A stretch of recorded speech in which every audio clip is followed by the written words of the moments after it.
Hey guys, what's up? Scottish Ducky once again, and I can't believe I'm filming this at this time of night. You know, I am so knackered. I spent the day at Play Expo in Glasgow there, you know, a really good convention, you know. If you're a retro gamer, you gotta go there. It was unbelievable, okay? They had like just tons of arcade units. They had like, you know, loads of consoles set up, old and new. I got to play so many consoles for the first time today. I played a Japanese Famicom, I played like a CDI, for fuck's sake, you know, Pong consoles, probably a few more that I can't remember off the top of my head, but yeah, it was wonderful. I even got to play Outrun, the arcade machine, for the first time, you know, that was also really sweet. But one of the worst things about that is that you kind of have to resist the temptation to buy loads of games, and a lot of games I did buy, and they tend to, for the most part, I found they were all really well priced, so, you know, at least, you know, after I bought them, I went on eBay on my phone to check, oh god, have I just been overcharged? Thankfully that wasn't the case, really, so, no bad, no bad. Anyway, so, yeah, I have like two piles of games here, games that, like, I just bought normally, like through my usual means, and a pile from Play Expo from today, you know. I'll go through the normal pile first, then we'll go to Play Expo, you know. But this is going to be a lot longer than normal collection updates, because yeah, there's quite a bit here, quite a bit indeed. But let's get started, shall we? First things first, oh, and incidentally, yeah, I don't think I've played any of these games, so yeah, take that for what you will. First things first, we got ARMS for the Switch. Finally, I now own 3 games for the Switch now. Holy shit. Yeah, I was very yeah, it's the new current Switch game, I guess. So why the fuck not? Let's just hope it works alright. My left Joy-Con is still desyncing. Nintendo said that they would send me some shit so that I could send my left Joy-Con back to get it fixed. I've not done that yet. So I'll probably just play this without the motion controls. I would like to try it with the motion controls, but for now that's probably not going to be a wise idea for me. But whatever. ARMS. So yeah, we'll see how that goes. Right, now a couple of Sega Saturn games here. First up we have Die Hard Arcade. I said in my a previous video that I was really looking to improve my Sega console game collection. That's what I want to focus on at the moment, I should say. And more specifically, games made by Sega. So, the thing about Die Hard Arcade, right, I don't know the exact details of its development. I think originally this was supposed to be a Streets of Rage game, but at the end they got access to the Die Hard license and just made a Die Hard game with it. Even though in Japan it doesn't have the Die Hard license, and there's actually a sequel to this game on the Dreamcast. I can't remember what it's called right now. And yeah, it even went so far as the fact that the main character of this game shows up in Project Cross Zone as a Sega character, you know. Yeah, again, like I said, this one is, yeah, it says Die Hard, and it is sort of a beat 'em up, and it's got other things to it and stuff.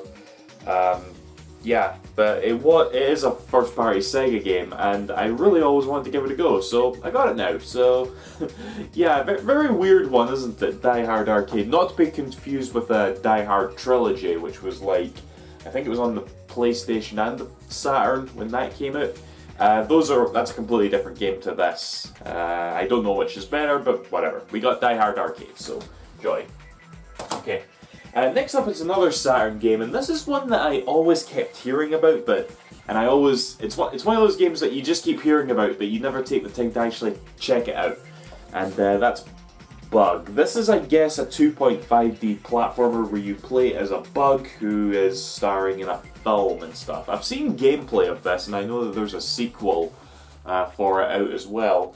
It's one of those exclusives that you do hear a fair amount of when it comes to Saturn exclusives, but yeah, I just never had the chance to properly sit down to play it. Don't know, have no idea at all what I'm going to think of it, but I will give it a try, so yeah, Bug. Good shit. Okay, and here, these next games are all Mega CD games. This was a console I was particularly keen to try and expand my game collection for. And I want to give a shout out to GameSack, you know, on YouTube. Love that channel. I also hate them though, because every time I watch like one of their videos, I always end up going on eBay and spending stupid amounts of money. But they did a whole episode on the Sega CD, as it's called in America, and I basically like used that as a buying guide, really. So yeah, let's just get into it, shall we?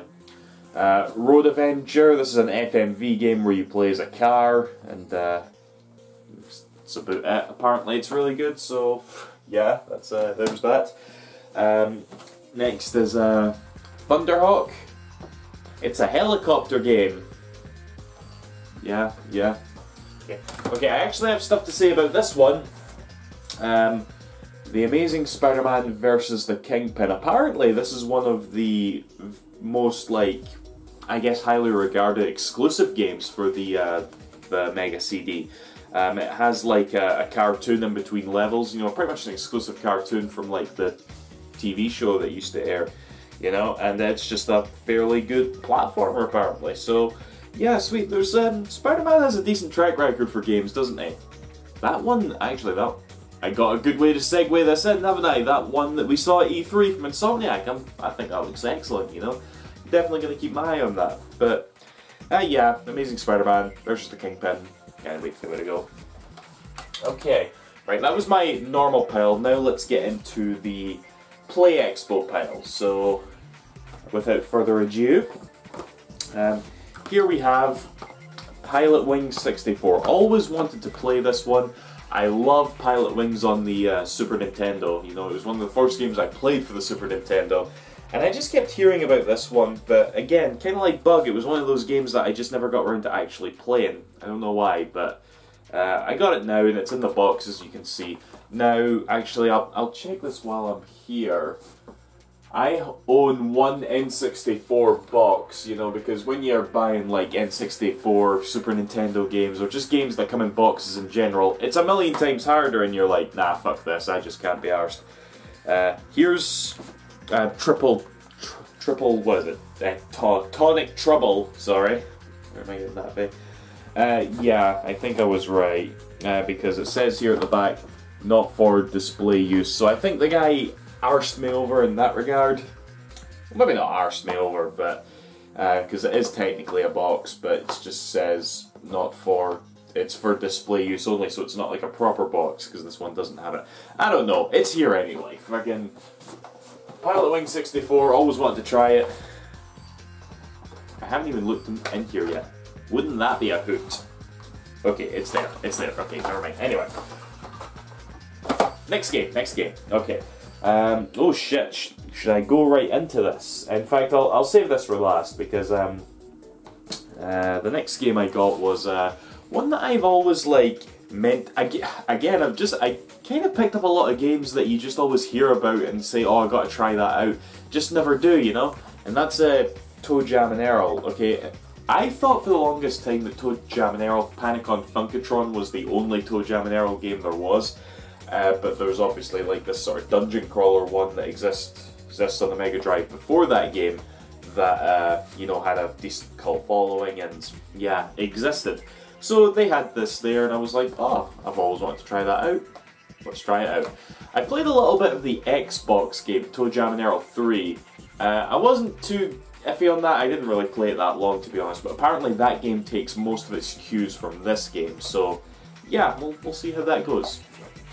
Right, now this is kind of the big one right here, because there was a guy selling a lot of Japanese games, you know. He just had these massive piles of Japanese games, and there was a few that I saw that I thought I just wanted to own, and they were cheap as fuck as well. It was quite wonderful. So I just kind of went overboard, you know. I was just like, oh, I'll take that. Oh, I'll take that as well, and they were all just £4 or £5 each, and yeah, I mean, at the end, it came out to be kind of a bit more than I wanted to, because of one reason, which I'll get into here. But I'm fairly happy with this. So they're mostly Saturn games, because the Saturn is really easy to region lock, make region free, and yeah, it was really popular in Japan, so there was just a lot of Sega Saturn games. But let's go into it. Okay, let me group these together. Okay, these first two, these are a couple that I'm very glad to own. I won't be able to play them because they're very text-heavy games, sadly. Wonder if there's a fan translation out somewhere, I don't know. But this is Sakura Wars 1 and 2. Both of these were also released for, I believe both of them were also released for the Dreamcast, or at least they got ports for the Dreamcast. 3 and 4 were Dreamcast games, and the fifth one was a PS2 game. The fifth one was the only one we actually got over here. I've got it down there for the Wii. It came out on the Wii and the PS2. And I really want to get around to that at some point because, I don't know, the idea that it's like a dating sim slash strategy RPG game, that just sounds real intriguing to me, and I would love to play these. I really would. But again, because they're so text heavy, that makes it a bit awkward. And there's a lot of Sakura Wars characters in Project Cross Zone. That's mainly where I know them from. And apparently, like, I hope I don't have this wrong here, but a while ago when Sega did like that sort of fan poll asking fans what franchises they want to come back, apparently in Japan Sakura Wars was #1, so I don't know, maybe Sakura Wars 6 is in the pipeline? Whatever, but either way, it's really nice to have these. I think I'll try and pick up 3 and 4 for the Dreamcast, just to complete the set, really, even though I'll never be able to play them. They're just nice to have. But, yeah, Sakura Wars, good shit. And, these right here, these were just like, I just saw these and I was like, oh fuck it, I'll pick these up. Like, it's just a couple of, Puyo games. This is Puyo Puyo 2, I guess, and this is Puyo Puyo Sun. Yeah.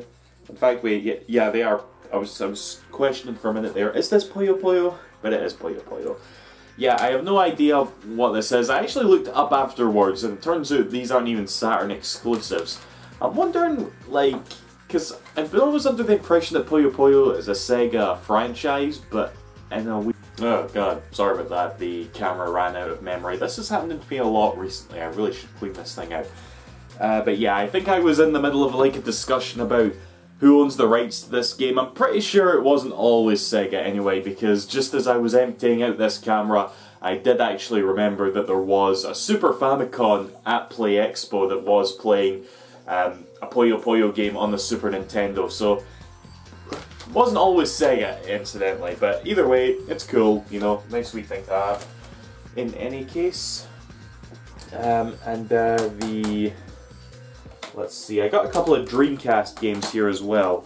The first one is, again, I just saw this and I was like, I can't want it, and it's like, but I can't play it, you know, it's like, why would you buy it if you can't play it? But it's D2 for the Dreamcast, okay? I really like D for the Saturn. I really like Enemy Zero for the Saturn. You know, like, the games that this company makes are kind of all linked together in that sense. And there's this one here for the Dreamcast, was not released in Europe.